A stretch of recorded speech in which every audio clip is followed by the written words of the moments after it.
Esta es de Elvia Barrios, la entrevista a la doctora Elvia Barrios, expresidenta del Poder Judicial. Escuchemos. Buenos días. Muchísimas gracias. Muy buenos días con todas y con todos. El Pleno de la Junta Nacional de Justicia da la bienvenida y saluda a la doctora Elvia Barrios Alvarado. En el marco de la convocatoria, como se ha señalado, 001-2021 Junta Nacional de Justicia. Y la invitamos para que tenga la amabilidad de expresar lo que crea pertinente. Muchísimas gracias, señores integrantes de la Junta Nacional de Justicia. En primer lugar, considero necesario detallar las actividades que realizo en mi quehacer jurisdiccional y que es materia del proceso de ratificación. Quiero señalar que me desempeño en el área penal y desde el año 2011, en que fui designada jueza suprema titular, me he encontrado trabajando en la Sala Penal Transitoria de la Corte Suprema y en la Sala Penal Permanente de la Corte Suprema.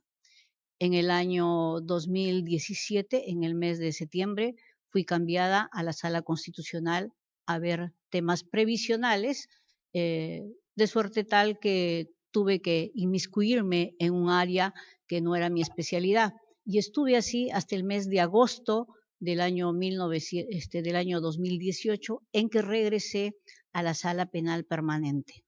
Adicional a ello, quiero señalar que también he presidido la Sala Penal Especial, dedicada precisamente a efectuar los juzgamientos de los altos funcionarios judiciales.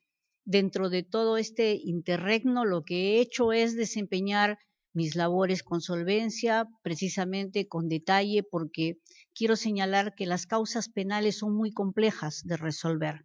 No es igual resolver un proceso penal que otro, quizás de otra naturaleza, con complejidades, pero recuérdense que nosotros como jueces, fundamentalmente en el área penal, en el orden humano, tenemos una suprema facultad. Decidimos sobre la libertad de las personas. Entonces, he ahí, creo yo, el núcleo duro de nuestra actividad. Por lo demás, también quiero señalar que a la par de ello, he desarrollado desde el año 2016 una actividad intensa como presidenta de la Comisión de Justicia de Género del Poder Judicial. La Comisión de Justicia de Género, que fue creada precisamente en el año 2016, está dedicada a institucionalizar el enfoque de género en todas sus áreas jurisdiccionales y administrativas. No solamente se institucionaliza el enfoque de género, sino también a través de las acciones que se hacen en la Comisión de Justicia de Género, lo que hacemos es capacitamos, formulamos propuestas de directivas, formulamos propuestas de lineamiento para la actuación judicial, hacemos y hemos hecho diferentes publicaciones, un número de 6 obras dentro del Poder Judicial, en donde, lógico, como también trabajaron otros integrantes del Poder Judicial en la Comisión de Género, no figuro como autora, porque esa es producción del Poder Judicial y lo hice en mi quehacer como jueza, pero sí, ahí están los libros vinculados a la valoración de la prueba en feminicidio, en delito de trata, en lineamientos que hemos dado transversales para el uso del lenguaje inclusivo. Pero además también de la Comisión de Justicia de Género, siempre he integrado la Comisión Multisectorial del Delito de Trata de Personas. Igualmente, también he integrado el programa 30364, que es un programa derivado precisamente de la aplicación de la ley para combatir la violencia contra las mujeres y los integrantes del grupo familiar. Paralelo a ello, a raíz precisamente de la creación de un sistema nacional especializado de justicia, estoy a cargo del SNEC, que es un sistema especializado que abarca solo 8 distritos judiciales. Se había previsto que se implementen en las 34 cortes superiores, pero solo tenemos SNEC, sistema especializado, en 8 distritos judiciales. ¿Esto qué significa? Que en el SNEC lo que tenemos son jueces especializados, para dictar medidas de protección, pero a su vez también jueces especializados que ven los casos penales como feminicidio, violencia sexual, delitos contra el pudor, delitos de lesiones. Es un sistema especializado, así como hay un sistema anticorrupción, hay un sistema especializado que es el SNEC, que por no otorgamiento de presupuesto no se ha podido continuar con la implementación del SNEC. A la par de ello, quisiera señalar también un proyecto sumamente importante que estamos llevando a cabo y que fue materia de una postulación que hicimos ante la corporación coreana COICA. Este proyecto se denomina Suma Justicia. Como presidenta de la Comisión de Justicia de Género, postulé ante este concurso que hizo la COICA coreana, que destinaba fondos para combatir la violencia a nivel de América Latina, y luego de un proceso riguroso y apoyados por la PNUD, obtuvimos y ganamos, por decirlo así, obtuvimos la victoria, y nuestro proyecto Suma Justicia ha sido avalado por la COICA coreana, que significa un aporte gratuito al Poder Judicial de $5 millones. Este proyecto Suma Justicia comprende 4 distritos judiciales y se sustenta y se basa en el apoyo a la justicia de paz. A la justicia de paz, porque como sabemos, en los lugares más remotos del país tenemos jueces de paz. Son 3.600 jueces que llevan a cabo la actividad jurisdiccional, pero a nivel de justicia de paz, esos jueces comunitarios que son elegidos por sus comunidades y que son el primer eslabón de justicia, estos jueces de paz son exactamente 5.921 jueces a nivel nacional.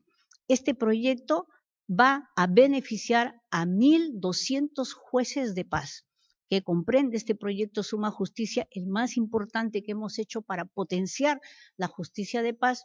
Comprende no solamente capacitación, sino también la importancia de equipamiento tecnológico coreano de parte de esta corporación, con sistemas adaptables y en las lenguas que ellos tienen para todos estos jueces de paz, que se va a concretizar precisamente el apoyo tecnológico en el mes de enero del siguiente año.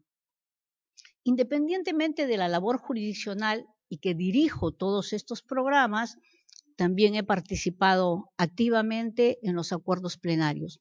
Los acuerdos plenarios que, si bien desde el año pasado sí son de cumplimiento obligatorio por mandato de la norma, antes eran de cumplimiento obligatorio, obligaban a los jueces a seguir los acuerdos plenarios con la posibilidad de desvincularse siempre y cuando tuviesen una motivación reforzada.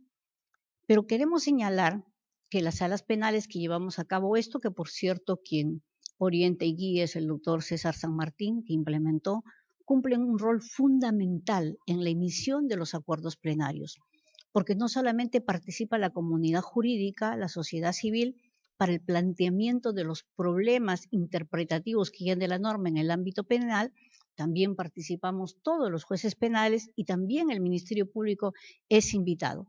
A través de estos acuerdos plenarios hemos generado precedentes muy importantes. Yo he intervenido con otros colegas y soy ponente en varios de estos acuerdos plenarios, siempre hay un ponente. En el delito de feminicidio, recuérdese que cuando se dio la ley en el 2011, luego en el 2013, del feminicidio íntimo, no íntimo y por conexión, hubo una enorme dificultad por parte de los operadores judiciales para interpretar qué era matar a la mujer por su condición de tal y quiénes podían ser los autores del delito de feminicidio. Y en esa línea trabajamos el acuerdo plenario, el delito de feminicidio y criterios interpretativos para aplicar la ley, que por cierto son ampliamente conocidos. Y uno de los que soy ponente y creo que es uno de los más importantes es el acuerdo plenario 1 del 2016 referido a la valoración de la prueba en los delitos de violencia sexual. Quiero señalar que con relación a ello, el 30% de los procesos que vemos en la Corte Suprema en la actualidad, he estado hasta hace poco en la sala transitoria, presidiendo la sala penal transitoria, están referidos a delitos de violencia sexual. Y estos delitos de violencia sexual se hacen en un contexto generalmente familiar, íntimo, y sucede mucho a menudo que hay la retractación de la víctima. En este acuerdo plenario, no solo señalamos cómo se debe valorar la prueba, criterios de valoración de prueba, sino yo creo que la parte más importante que hemos trabajado, y por cierto conteste también a la doctrina y a las convenciones internacionales, está referida a la cómo valorar la prueba cuando hay la retractación de la víctima. En contextos de familiaridad, siempre sucede dentro del proceso que la víctima se retrae o simplemente retira su inicial incriminación y aun cuando hay ahora prueba única, llega a suceder y entonces el juez tiene que usar varios criterios que son largos de detallar, que hemos establecido para valorar esa retractación, vale decir, valorarla en su real dimensión y rechazarla cuando advierte que ésta obedece a un ánimo espurio o a un ánimo de presión, o porque generalmente hay presión respecto de la víctima y la causa o motivo de la retractación no tiene la contundencia de la inicial incriminación. Además de ello, también quiero señalar de que yo siempre he sido una defensora de la independencia judicial. Y en esa línea, dentro de la judicatura, y así van a ver ustedes en mis antecedentes, lo que hicimos fue un grupo de juezas crear la Asociación de Juezas del Perú. Una asociación que agrupa a la mayoría de juezas del Perú y que emite pronunciamientos significativos cuando se afecta la independencia judicial u otros que tengan que ver con el sistema de justicia. Independientemente de ello, también he presidido la Red Latinoamericana de Jueces, la Red LAC, una agrupación que agrupa a jueces de 22 países de América. He sido presidenta de la Red Latinoamericana de Jueces y Juezas en 2 oportunidades. Esta red está inscrita en Brasil. También soy asociada de la Red Mundial de Juezas Mujeres. Y cuando hablo de independencia judicial, señores, yo creo que es de rigor mencionar algunas de las propuestas que yo considero son importantes, y es que aún hasta hace poco, ustedes saben, he sido presidenta del Poder Judicial, siempre en la línea de consolidación del Estado democrático, de lograr la paz social.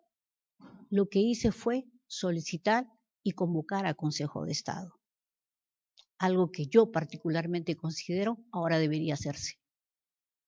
Recuérdese que nosotros vivimos circunstancias muy difíciles hasta hace poco y surgía ahí el Consejo de Estado, la reunión de los 3 poderes del Estado con los órganos constitucionales como una necesidad para articular esfuerzos para poder salir de la crisis que vivimos.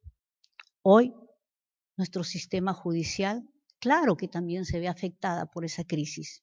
Si bien es cierto, hay separación de poderes, si bien es cierto, el Tribunal Constitucional ha señalado que tiene que haber una línea de colaboración e interrelación entre los poderes del Estado, respetando sus competencias, lo importante es que ningún poder puede avasallar a otro poder ni a un órgano constitucional del Estado. Y cuando se advierta ello, yo siempre he considerado de que el Consejo de Estado es de obligatoria reunión. También hemos trabajado a lo largo de todo este tiempo con un conjunto de juezas diversas posturas, como por ejemplo, para evaluar el proceso de ratificación, para evaluar el proceso de medición de desempeño, y este es un tema, por cierto, de bastante debate, pero nosotros siempre hemos dicho que somos respetuosos de la Constitución y respetamos el marco normativo. Muchísimas gracias. Gracias, doctora Elvia Barrios Alvarado. ¿Una pregunta? Sí, doctor Antonio de la. Muchas gracias, presidenta. Muy buenos días, Buenos señora días. magistrada. Primero saludarla nuevamente ante la Junta Nacional de Justicia en ese proceso de ratificación. Y con mucha atención la he escuchado a usted y al mismo tiempo yo deseo formularle algunas preguntas. Lo primero que debo de señalar en el contexto de esas preguntas, que debo de reconocer que tal vez a usted como magistrada, como presidente del Poder Judicial, le tocó un tiempo muy difícil, la época de la pandemia, los últimos años. Y al mismo tiempo se aprobó la política pública en lo que se refiere a la Administración de Justicia, específicamente este Decreto Supremo 012-2021 durante su gestión. Y allí habían, o hay, hasta la fecha, porque está vigente hasta el 2025 esta política, 9 ejes temáticos. De su exposición y tomando como referencia también su discurso que usted expuso el último año, 2021-2022, no veo que haga referencia al recurso básico, en este caso el personal administrativo del Poder Judicial. ¿Cuál es esa experiencia? Porque estimo que esa es una parte de la pregunta. Y el otro elemento que yo desearía preguntarle es su experiencia de este tema de gobierno digital y la interoperabilidad institucional. Si bien es cierto, ha habido grandes avances como el juez te escucha y que tiene 3 temas centrales, como es el conocer a tu juez, el módulo del sentido de las decisiones judiciales, el casillero digital y también esta área de servicios al ciudadano, que estimo que es relevante, igual que la central de monitoreo para ver la productividad de los jueces y poder distribuir la carga. No he observado un desarrollo. Quisiera escucharla a usted. Bien. Fíjese usted que ha tocado uno de los temas más medulares del Poder Judicial, señor miembro de la Junta. Efectivamente, en Consejo para la Reforma del Sistema de Justicia se aprobó la política pública reforma del sistema de justicia, una política pública que está vigente hasta el año 2025 y que establece, usted ha dicho, 9 objetivos estratégicos y un conjunto de actividades por parte de las entidades del Estado. Yo quiero remarcar que quizás lo más importante de esta política pública, en la que tuve la oportunidad de participar en su aprobación cuando se encontraba la doctora Tello incluso de presidente, lo más importante de esta política pública es que tiene una secretaría permanente de seguimiento para ver en qué medida los órganos del sistema de justicia están cumpliendo con los lineamientos ahí establecidos. Pero no solamente ello, sino que también, aparte de este órgano de seguimiento, creo que el aporte fundamental fue que por primera vez en la historia se monetizó cuánto costaba reformar el sistema de justicia. Y en esta monetización se dijo que equivalía a un poco más de 4.000 millones de soles reformar el sistema de justicia. Sin embargo, el presupuesto ha seguido siendo el mismo. Usted ha hecho 2 interrogantes que son importantes. Gobierno digital, ¿correcto? Interoperabilidad. El futuro del Poder Judicial se asienta en su transformación digital. Y digo su transformación digital porque hoy tanto la Junta, la Fiscalía, el Poder Judicial tiene un gran proyecto. Y este es el proyecto madre. Este es el proyecto que depende del préstamo del BID y del Banco Mundial. 340 millones para modernizar el Poder Judicial. Es el proceso más grande que ha tenido el Poder Judicial. En mi gestión se implementó, es bastante técnico por cierto, el ASIS, el TUBI, la arquitectura empresarial en el eje no penal. Y el ASIS y el TUBI en el eje penal. Lamentablemente por muchos problemas no hemos podido avanzar. Si nosotros, y lo he dicho públicamente, no logramos sacar este eje madre, es el eje madre adelante, habremos fracasado como sistema de justicia. Y lamentablemente tenemos enormes dificultades, todas las instituciones que estamos en este eje madre, porque también hay presupuesto para las otras instituciones, incluida la Junta Nacional de Justicia, habremos fracasado, porque este proceso comprende la digitalización de los procesos desde que se inicia hasta que termina. A la par de ello, nosotros como Poder Judicial, a la interna hemos hecho procesos, ejes que usted ha señalando. Estos son los ejes in-house que llamamos. Son los ejes con presupuesto del Poder Judicial. Cuando hemos implementado oralidad civil, el eje de alimentos, la mesa de partes electrónica, los romates judiciales electrónicas, las inscripciones registrales electrónicas, la interoperabilidad, todo ello ha sido hecho con el presupuesto que tiene el Poder Judicial, no con este presupuesto de este préstamo. Pero ¿qué significa que estemos avanzando? Y ya tenemos cerca de 1.000 órganos jurisdiccionales implementados con expediente judicial electrónico. A la fecha soy integrante del Consejo Ejecutivo del Poder Judicial y se me ha encargado la UETI penal, aparte de las comisiones que tengo, y también este expediente judicial electrónico in-house, el de casa. Tenemos el eje alimentos, todo el proceso de alimentos es interoperable en todos los distritos judiciales, estamos desplegando a nivel nacional. Tenemos también, este mes vamos a inaugurar 50 órganos jurisdiccionales en Cajamarca y Junín con expediente judicial electrónico, y tenemos también oralidad civil, que es la simplificación del proceso civil.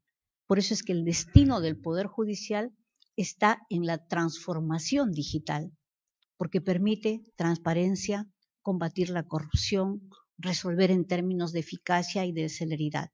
Pero usted ha dicho algo importante. ¿Qué hacemos con el talento humano?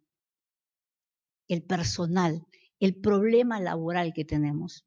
El Poder Judicial tiene 34.000 personas que integran la familia judicial, de las que casi un poco más de 30.000 son personal del Poder Judicial bajo diferentes modalidades laborales, 728, mayormente CAS y uno que otro de la ley 726.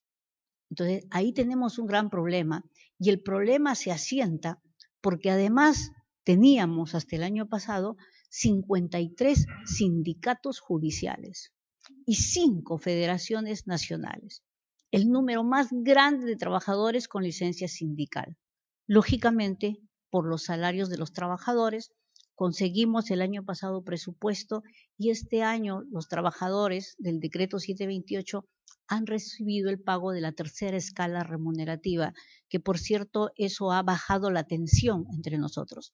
Pero ¿qué tenemos que hacer cuando se implemente el eje madre? Hoy nuestros trabajadores se están adaptando a una nueva forma de trabajo. Indudablemente que tenemos que hacer una reingeniería total y capacitarlos para que adquieran nuevas habilidades, porque aquellas actividades tradicionales que realizaban, llevar el expediente con el carrito, registrar, subir, bajar, notificar, etcétera, van a desaparecer con el trabajo en línea y están desapareciendo. Y ahí, como Poder Judicial, tenemos un gran desafío que tiene que ver con la gestión que haga este año y al que tenemos que apoyar el presidente del Poder Judicial, pero también los futuros.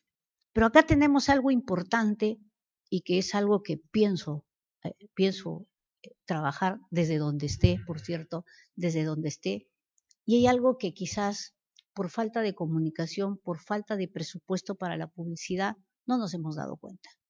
El casillero digital juez-jueza. A la fecha, este casillero tiene más de 13 millones de resoluciones publicadas. Si ustedes ingresan, van a ver los 13 millones de resoluciones. El repositorio más grande que tiene el Poder Judicial, del que podemos extraer una data valiosa utilizando procesos automatizados o inteligencia artificial. Por cierto, en mi gestión como presidenta, creamos un prototipo llamado Justo y hemos hecho procesos automatizados. Este robot Justo ingresa al SIC del Poder Judicial, extrae la información sobre los agresores para casos de violencia. Hicimos el proyecto en Lima Norte, los datos generales de la persona, los datos que permitan una identificación plena, y luego de ello ingresa al RENIEC, compatibiliza los datos y emite un proyecto de resolución. Lo hicimos en Lima Norte y a raíz de la pandemia detectamos que habían más de 400 casos en donde habían fallecido las personas. Es indudable que este robot lo podemos utilizar en otros sitios. Pero decía, el casillero es importante, pero más importante, señores, y ahí yo siempre pedí la colaboración, porque a veces somos un poco difíciles los jueces en el cumplimiento de algunas disposiciones por la carga de trabajo. Es el casillero sentido de decisiones. Es este casillero que obliga al juez por ley de transparencia a publicar el sentido de la decisión en el día. El día que vota, ese día tiene que estar publicado el sentido de la decisión, bajo responsabilidad. Nos costó de inicio adaptar a los jueces porque esto importa un registro y una subida que es una carga al trabajo judicial. Estaba funcionando, creo yo, mis cálculos advierten un 70%, pero es bastante significativo. Y con esta publicación de estas decisiones en el momento en que se vota, cortamos enormes líneas de pequeños actos de corrupción que pueden darse a través del conocimiento de estas decisiones con la notificación tradicional. Entonces, eso creo que es el avance que ha tenido el Poder Judicial. Hemos iniciado un proceso de transformación, pero todavía nos falta bastante. Okay, muchas gracias. Gracias, señora. Presidenta. Gracias, doctor Antonio de Las. Invitamos al doctor José Ávila. Doctora Barrios, muy buenos días. Buenos días. De verdad que es un gusto tenerla aquí en sede de la Junta Nacional de Justicia. Doctora Barrios, estoy seguro que usted ha leído la sentencia de la ratificación que emitió el Tribunal Constitucional y que le ha declarado 4 funciones constitucionales al proceso de ratificación. Más allá de esa sentencia del tribunal, yo creo que la ratificación, y esto es que usted va a convenir conmigo, creo que la ratificación es un momento, es un espacio en la que los magistrados tienen la oportunidad de hacer algunas reflexiones, de tener algunas visiones críticas, luego de un proceso, de una trayectoria de 7 años de gestión judicial. Y en ese marco es el que yo me voy a permitir hacerle unas preguntas, porque creo que así es como se construye cultura jurídica en un país, con juicios de visión, con juicios críticos, con reflexión. En esa línea, yo quisiera preguntarle, doctora Elia Barrios, estos 7 años de gestión, he tomado nota de todos los puntos de experiencia que ha tenido desde el 2011, presidiendo salas, comisiones. Es muy valiosa esa experiencia y yo le quisiera preguntar, ¿qué reflexiones le genera estos dos conceptos, derecho penal y democracia? Esa es una primera pregunta. Una segunda pregunta, doctora Elia Barrios, en estos 7 años de gestión, usted ha estado en Sala Suprema Penal. Yo quisiera saber qué reflexiones tiene usted acerca de este fenómeno que se está produciendo en muchos países, y Perú no es una excepción, la adicción al encarcelamiento. Una tercera pregunta, y le agradezco que esté tomando notas para que las pueda responder en esa línea, en ese orden. En estos 7 años y algunos años adicionales más, ¿cuáles han sido sus acciones, sus gestiones hacia la consolidación de un derecho penal democrático? Y se lo pregunto, doctora Barrios, porque es incuestionable que hayamos recibido algunas expresiones de un derecho penal enemigo. pero sin embargo la Corte Suprema, como órgano jurisdiccional de cierre, evidentemente tiene que tener una posición clara sobre estos fenómenos que tiene hoy el derecho penal. Y yo quisiera saber, a través de sus votos, de su experiencia, de sus miradas, ¿qué reflexión tiene usted y a través de sus decisiones, cómo ha consolidado eso que necesita una democracia, un derecho penal democrático, un derecho penal de principios? Y finalmente, otra pregunta en el marco de la sentencia del Tribunal Constitucional que dice, pues, que el proceso de ratificación es un espacio para también hacer una reflexión de compromiso de los magistrados luego de concurrir o luego de haber estado 7 años en el cargo, ¿no? Los principios de Bangalore. Doctora Elvia Barrios, en estos años del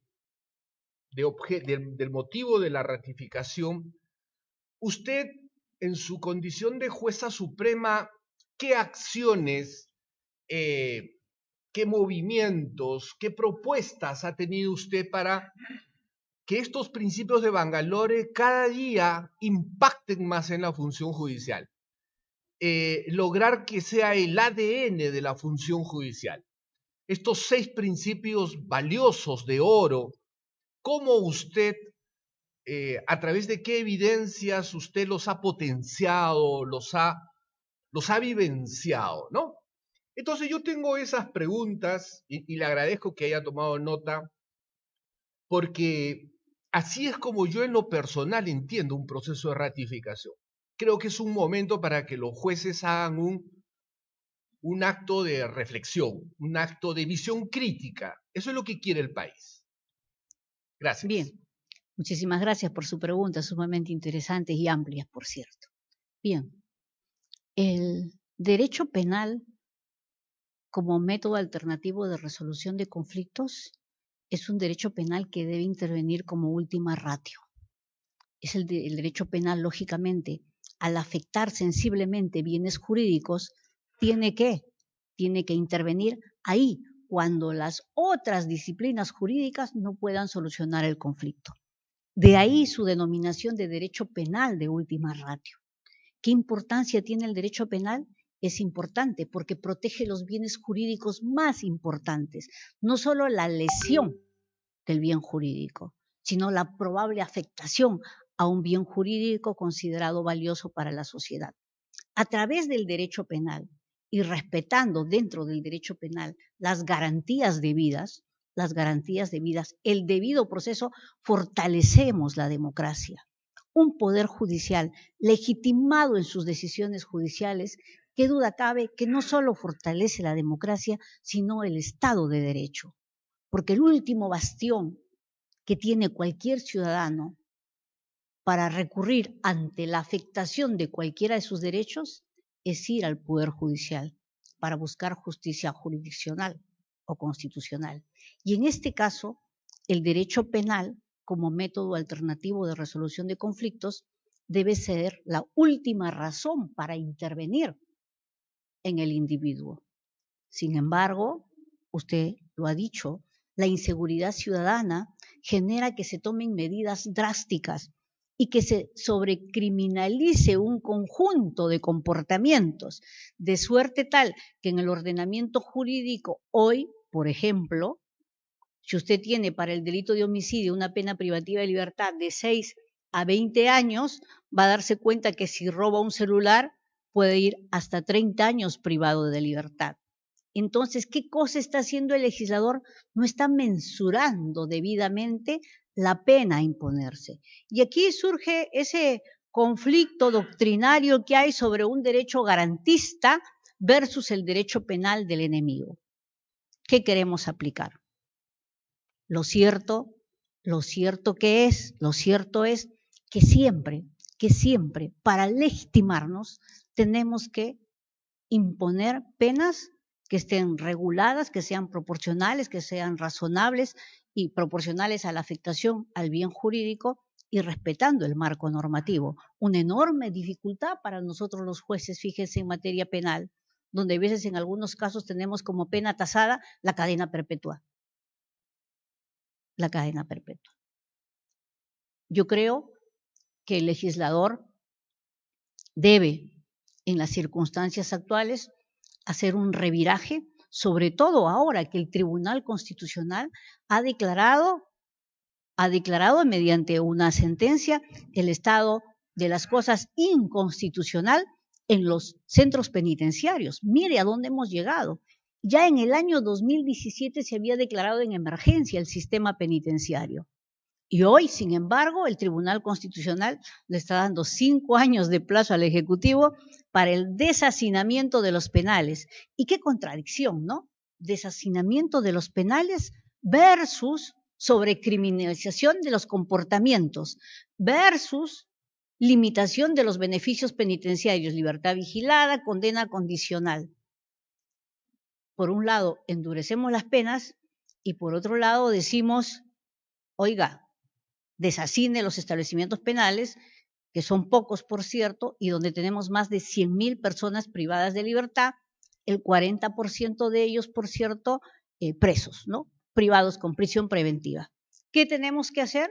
Yo creo que frente a esta circunstancia hay que tomar medidas urgentes. Primero, un reviraje y un revirar al ordenamiento jurídico penal.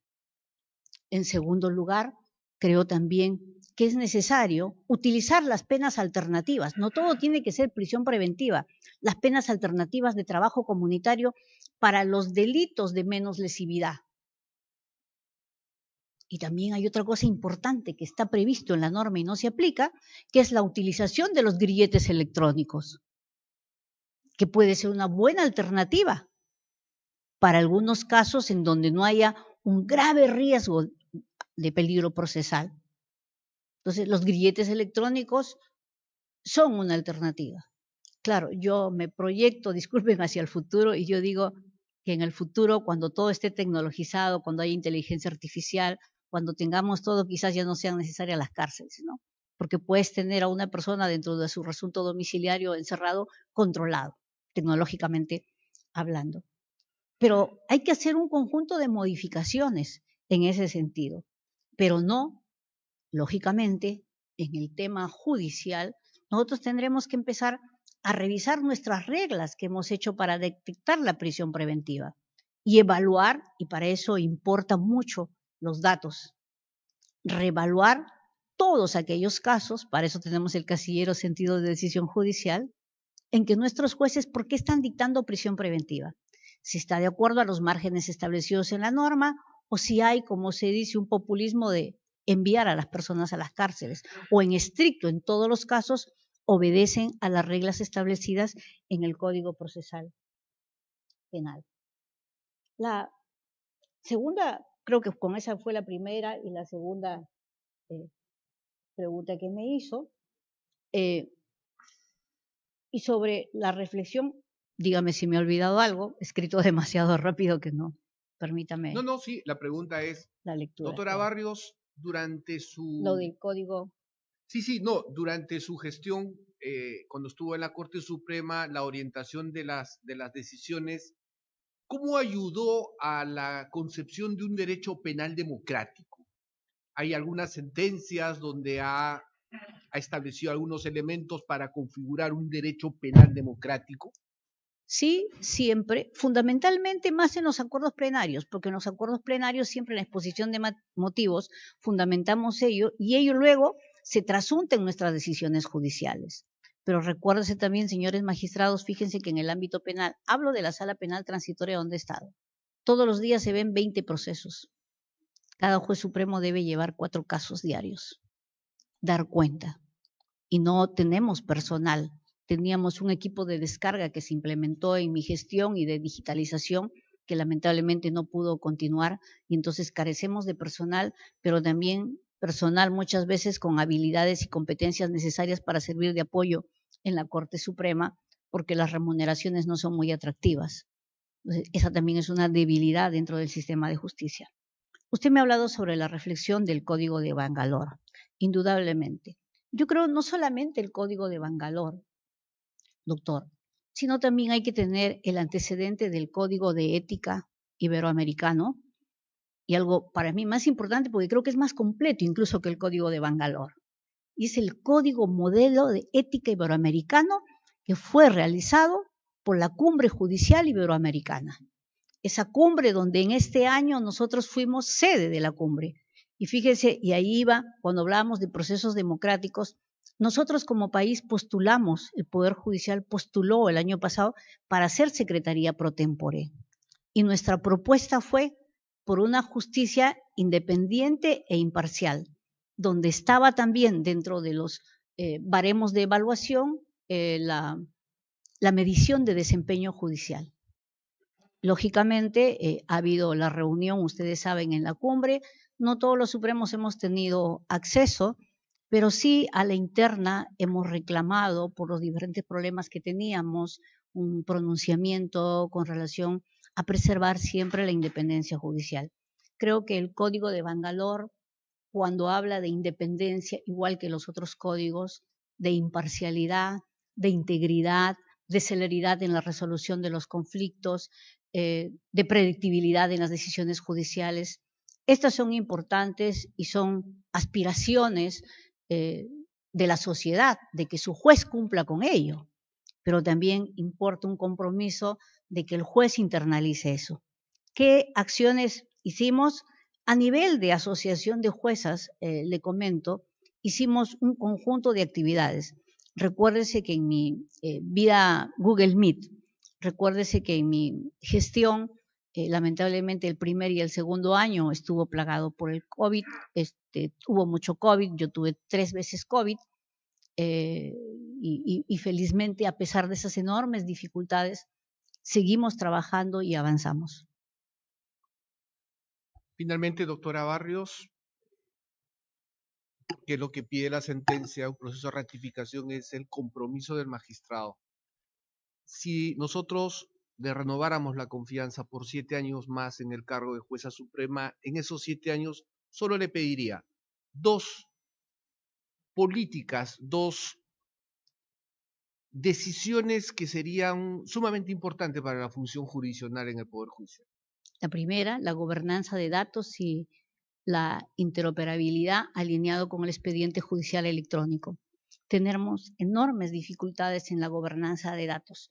Nuestro sistema estadístico no es certero en ese sentido, a pesar de que tenemos una unidad de gestión de despacho judicial que está trabajando los hitos judiciales, pero hay muchísimas dificultades en el plano estadístico y a ello va a ayudar el expediente judicial electrónico madre que yo le decía. Y el otro compromiso, siempre de cara a la expectativa ciudadana, no solo asentada en la independencia judicial, que de por medio importa también integridad, combatir la corrupción. Eso es necesario. Muchas gracias, doctora. Gracias, doctora Alina. Gracias, doctora Elvia Barrios Alvarado. El Pleno procederá a la deliberación y votación, lo cual se comunicará una vez concluida. Le invitamos para que pueda retirarse cuando usted estime conveniente y pertinente. Muchísimas gracias. Permiso.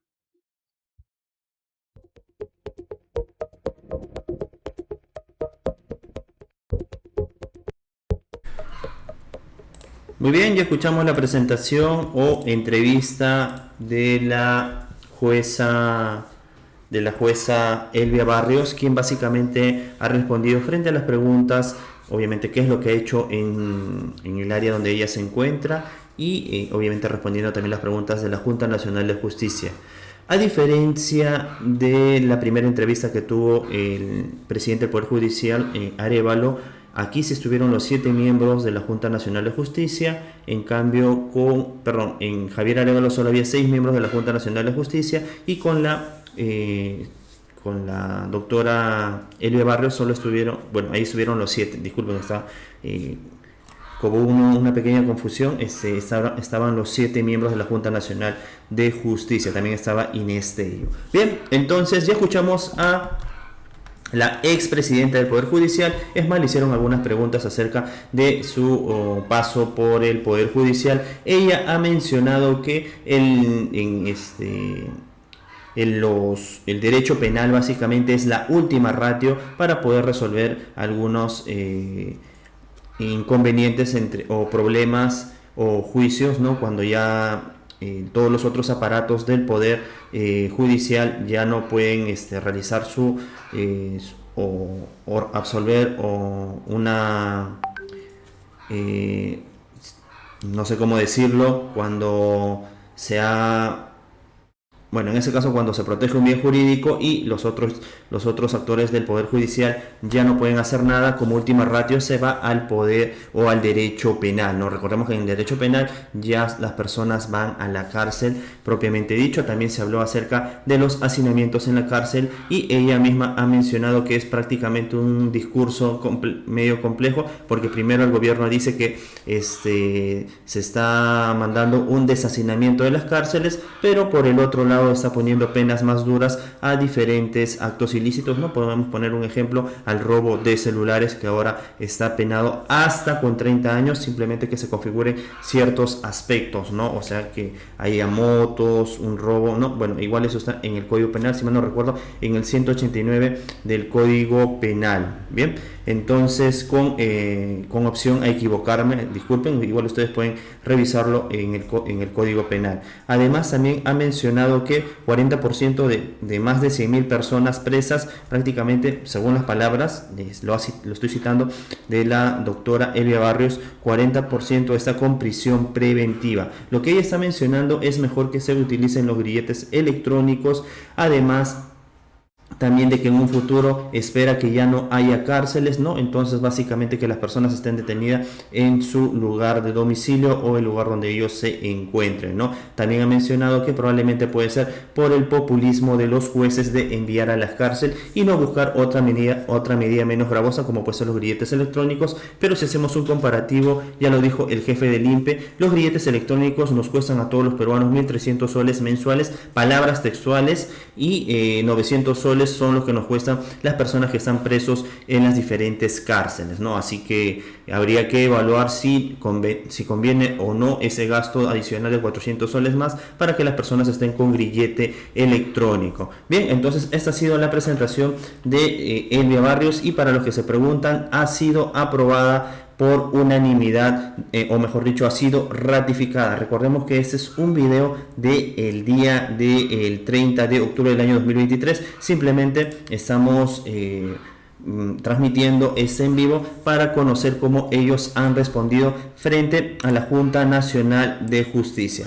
Muy bien, entonces me están informando que en breve vamos a tener una conferencia de prensa muy importante de la Municipalidad de Lima. Como todos ustedes deben saber, hay un pequeño o gran descontento de parte de Rafael López Aliaga con la periodista Mónica Delta, que el día domingo en su programa dominical ha mencionado en su reportaje Rascando Ollas que prácticamente la Municipalidad de Lima no está haciendo su trabajo, y qué raro que no haya algunas conservas de atún cuando el MIDI sí estaba entregando estos enlatados, ¿no? Para eso y más, entonces vamos a escuchar en breve la conferencia de prensa del alcalde de Lima, Rafael López Aliaga, quien me está mencionando que se está personando en la Municipalidad de Lima con dirigentes, representantes de las ollas comunes. Así que al parecer esto va a ser una conferencia de prensa